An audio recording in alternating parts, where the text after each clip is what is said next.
దోచుకో దాచుకో పంచుకో అనే రీతిలో కూటమి ప్రభుత్వం పాలన చేస్తోందని ఘాటుగా విమర్శించారు మాజీ ఎమ్మెల్యే కంగాటి శ్రీదేవి.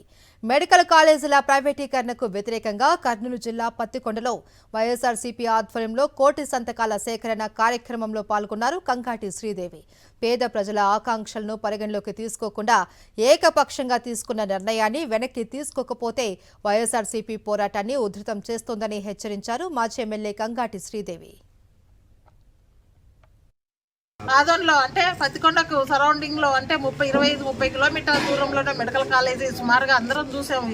సుమారుగా 60% పనులు పూర్తయిన పరిస్థితులు.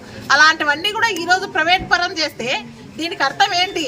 కూటమి ప్రభుత్వం చేస్తున్న పరిస్థితులు ఏంటి? దాచుకో దోచుకో పంచుకో విధంగా పెద్దలకంతా కూడా ప్రైవేటీకరణ చేసి పెద్దలతో వీళ్ళు దోచుకోవాలని చూస్తున్నారు. ఈరోజు మధ్య తరగతి పేదవాళ్ళ గురించి గాలికి వదిలిపెట్టి కూటమి ప్రభుత్వం ఈరోజు ఈ విధానాన్ని పీపీపీ విధానాన్ని రూపొందిస్తున్నాం. దీని క్వైట్ ఆపోజిట్ గా ఈరోజు ప్రజలమంతా కూడా పోరాటం చేస్తున్నాం. ఇంకా కూడా ఈ కూటమి ప్రభుత్వం దిగిరాని పక్షంలో మేమంతా కూడా ఈ పోరాటం ఇంకా ఉధృతం చేస్తామని చెప్పేసి ఈ కూటమి ప్రభుత్వానికి ఈ మీడియా ద్వారా కూడా తెలియజేస్తున్నాం.